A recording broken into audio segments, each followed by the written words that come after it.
Hey, Cade, it's David Hood with TigerNet. Is it a little rough to come off of a loss at Notre Dame and then have a week to think about it, or do you guys think that maybe this open date came at a really good time, considering that guys like you have played so many snaps and there's a lot of guys that were banged up? Yeah, it's always tough to, especially with us as a high performing team who, you know, winning is, best is the standard. And, we're so used to winning. And so, it's difficult to come off of something like that. But I think the bye week came at a really good time. And, we had some guys, banged up and we were able to get healthy and really like refocus on ourselves and just learn. It's a good learning experience, especially some of these guys, been here 2-3 years, never even lost a game. So it was a regular season game, excuse me. So it was a real humbling experience. And I think, it refocused the team and got us locked back in on the goal. After a game like Notre Dame, there's obviously a lot of criticism about the running game and the offensive line and the interior. Do you guys listen to that, or is it best to just kind of block it out and focus on the building that you're in now? I mean, we just see it as, a opportunity to get better, I mean, there's always something that goes wrong and things happen that you don't expect to happen or you don't want to play out. And it's just an opportunity for us to grow as players and as a team and to get better and, really refocus for next week or this upcoming week and go out there and make a better performance.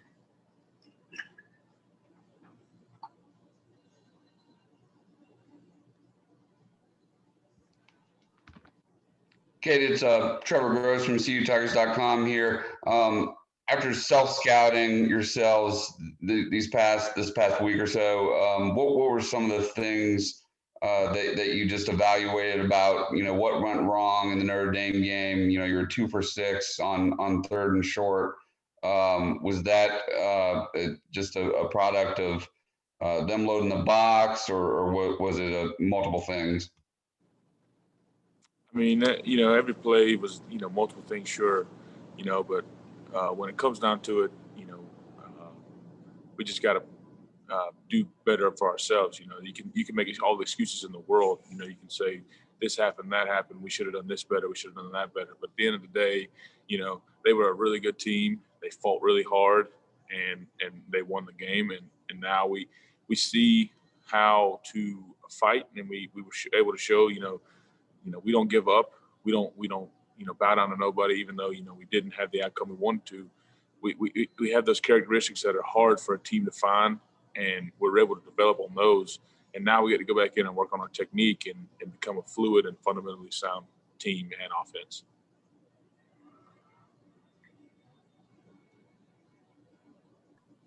Hey, Kay, this is Grace Rayner with The Athletic. Just as a follow-up, when you say go back in and work in on technique, for those of us that don't know offensive line as well as you guys do, like what exactly does that look like?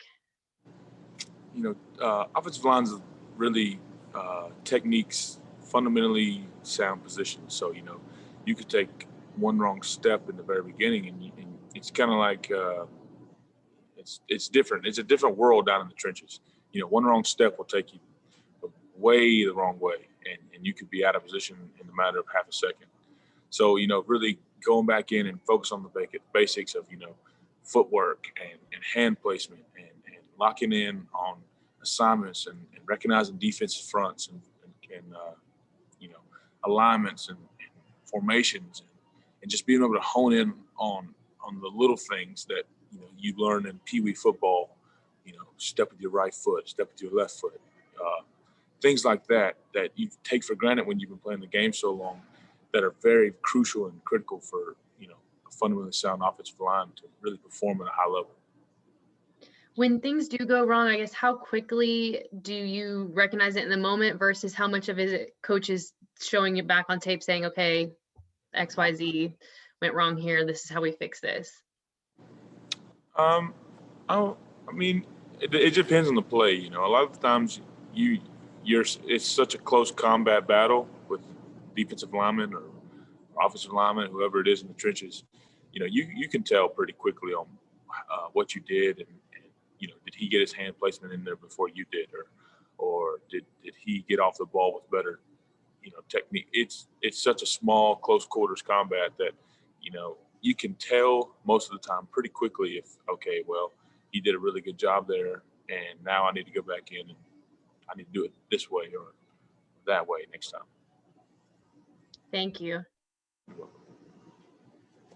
Cade, it's Trevor again. You played quite a bit 2 years ago in Tallahassee in that historic that game, the worst home loss the Noles have ever had.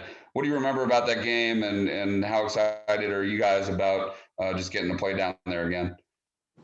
I remember just the whole experience, being the first time being in Tallahassee, and, they have a beautiful stadium, and just getting to, get out there, like you said, and really play a lot.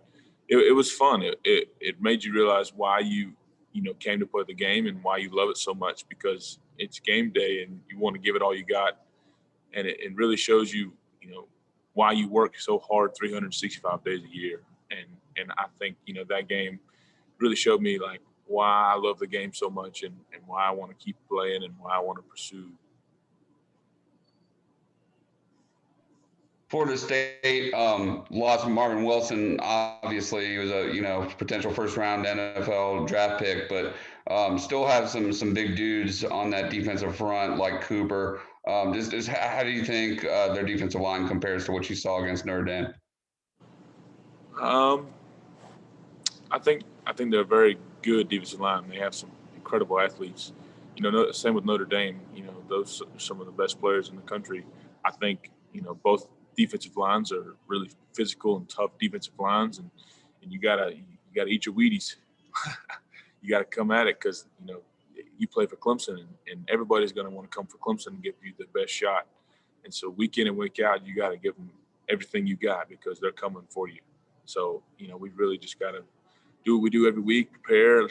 They're the best team, because the biggest game of the year, because they're the next game, like Coach Winnie always says.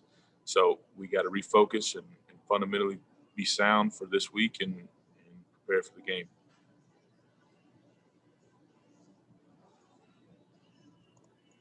Hey, Cade, it's David again. Coach Winnie was talking about how proud he is of this team. Did he talk to you about the heart shown at Notre Dame, considering down at one point 6 or 7 defensive starters?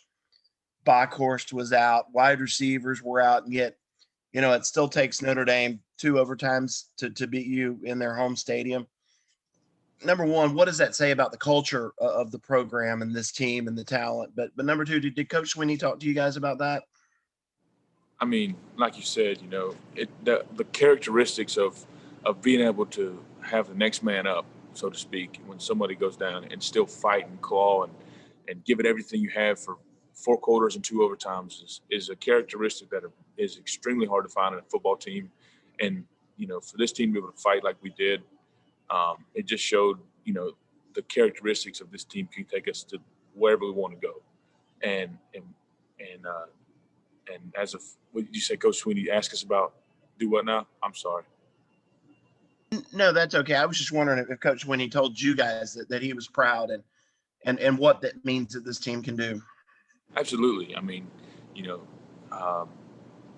Any football team that battles like we did and fights with, like you said, a few guys down, but next big guy mentality. So Coach Sweeney said is truly incredible.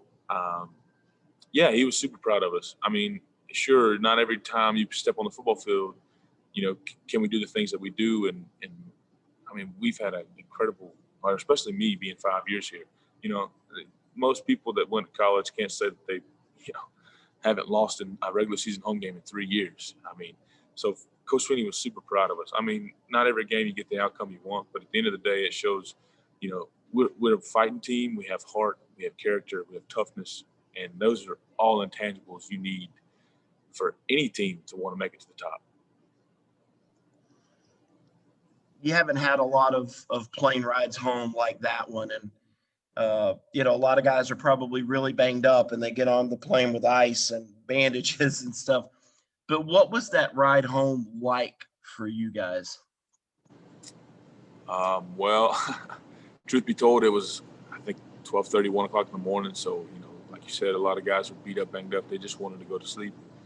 And it's late at night. So, most guys just kind of slept and, tried to take their mind off of it, and then just kind of work on themselves and re-heal. And it was just a quiet ride home.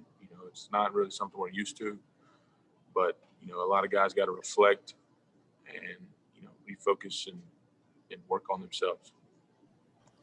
Hey, Cade, it's Josh from the Post and Courier. Can you speak to the leadership that Tony Elliott has provided for you guys in the last week as you look to bounce back from the Notre Dame game? Yeah, Coach E's an incredible coach. I mean, he's just a natural born leader, for sure. He just always finds the good in everything. There's always something to be better, and I love that as a player. You can always go to Coach E and look for advice, and he's always got great advice for any situation. And so everybody, not just the offense but the defense, everybody respects him because how hard he's worked and just how smart he is, and his ability to communicate with anybody on any topic is just truly incredible. Can you point to any moment over the last 8 days that interaction with him or something he said to the team that has really stuck out?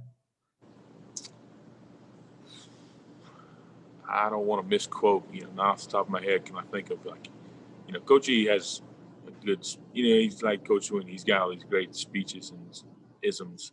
And so I don't know one over the last week, but I got them all through my head. I just can't get the right one out. I don't want to misquote the guy. That's fair.